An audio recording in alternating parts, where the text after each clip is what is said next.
అంటే ప్రసాదాలు తినరా సార్ మొత్తమే? ప్రసాదాల సమస్య లేదు, సమస్య అస్సలు.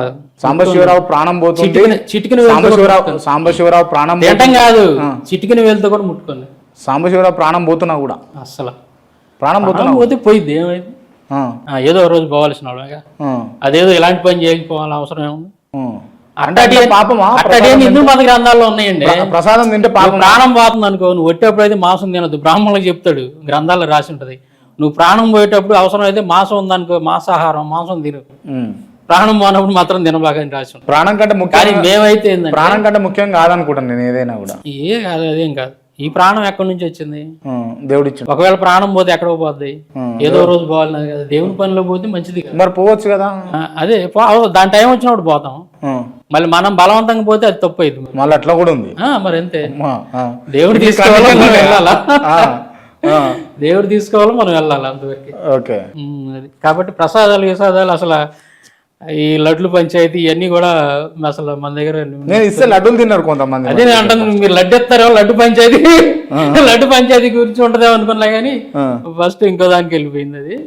కానీ తినున్నాయి అందులో అలాంటి విషయాలు చాలా కఠినంగా లడ్డు కఠినంగా ఉంటాను. లడ్డూలు ఎప్పుడు ఉంటాయి? కఠినంగా ఉంటాను. 100 మంది ఎంతమంది చెప్పమని అంతమంది ముందు చెబుతాను. ఆఫీస్ లో స్టాక్ ఉంటాయి, తెమ్మంటే తెస్తాం, సమస్య లేదు.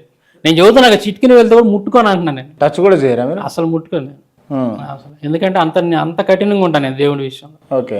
కానీ కొంతమంది రైతులు మొక్కి పూజ చేసినటువంటి బియ్యాన్ని అదే మీకు అర్థం కావట్లే పాయింట్. మీరు అడగటం నేను చూసా చాలా సార్లు.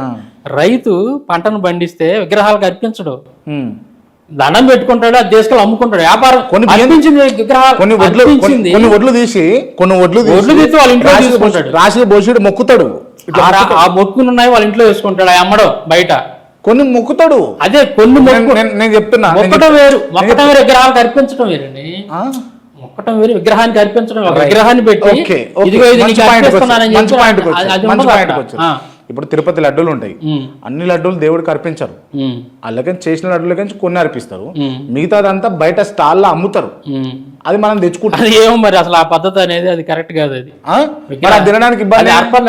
అసలు అది తినడానికి మీకు ఇబ్బంది. అర్పించింది అమ్మకూడదండి ఎక్కడ కూడా. అర్పించింది అమ్మని వాళ్ళ గ్రంథాల్లో కూడా లేదు, అర్పించింది అమ్మమని వాళ్ళ గ్రంథాల్లో కూడా లేదు. ఆయన రైతు చేసేది వ్యాపారం కదా. అమ్మిందే కదా, రైతు చేసేది వ్యాపారమే కదా సార్. తింటారా తినరా? ఏది మీరు ఏది అమ్మేది? తిరుపతి లడ్డులో లడ్డు అమ్ముతారు, నేను తీసుకొస్తాను. అది అమ్మితే అది వాళ్ళ ఇష్టం.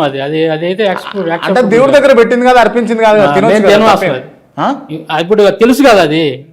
ఇప్పుడు అది ఆ లడ్డులన్నీ కూడా వాళ్ళు ఎవరికి అమ్ముతున్నారు చెప్పండి. ఇప్పుడు ఈ పాయింట్కి రండి, మంచి ప్రశ్న అడిగారు. తిరుపతి లడ్డులు తయారు చేసి ప్రసాదాన్ని ఎవరికి అమ్ముతున్నారు? భక్తులకు అమ్ముతున్నారా, లేదంటే బయట బిజినెస్ చేస్తున్నారా? భక్తులకు అమ్ముతున్నారు. ఇప్పుడు ఇతను కూడా రైతు కూడా మొక్కి తీసుకొచ్చినటువంటి ధాన్యాన్ని భక్తులకి ఇస్తున్నాడా, లేదంటే బయట అమ్ముకుంటున్నాడా? బయట అమ్ముకుంటున్నా. మరి భక్తులకి ఇట్లేదు. అది ఇది ఒకటి ఎలాగైంది? అది ఇది ఒకటి కాదు, ఇది తింటారు, అది కూడా తినరు. అవును, అదే అది ఇది ఒకటి కానప్పుడు దాంతో పోల్చకూడదు. ఇది అది ఇది ఒకటి అమ్ముతారు. అదే వాళ్ళు భక్తులకు అమ్ముతున్నారు, వీళ్ళు అమ్ముతున్నారు వ్యాపారస్తులకు అమ్ముతున్నారు. మీరు డబ్బులు వాళ్ళు ఆడుకుంటున్నారు. సాంబశివరావు భక్తుడు కాదు. ఎవరు? సాంబశివరావు. హిందూ దేవతల భక్తుడిని కాదు కదా. మీరు పోయినా లడ్డు దొరుకుతుంది. మా ఎల్లమ్మ టెంపుల్, బల్గంపేట. అవసరం లేదు, నాకు అవసరం లేదు, నాకు అవసరం లేదు. మీరు భక్తుడు ఆపేయని చెప్తారు, లడ్డు ఇస్తారు మీకు. అది మాకు వద్దండి, అవసరం లేదు. భక్తులుగా తెచ్చుకోకండి. అంటే మీరు పెట్టుకున్నారు ఇట్లా అంతే. పని చేయాలండి, ఓ పని చేయండి. లడ్డులు గిడ్డులు కాదు, మీకు నా మీద ప్రేమ ఉండి ఏమైనా పెట్టాలనుకుంటే చక్కగా మీ ఇంట్లో వేట బోటీ తీసుకొచ్చి గోంగూరేసి చక్కగా వండి పెట్టండి. నన్ను ఆ 2 పూటలు తినమని దీని వెళ్తాడు, నీకు నా మీద ప్రేమ ఉంటే. అంతేగాని ఈ లడ్లు పంచాయతీ వద్దు మనకి. చలో, ఓకే.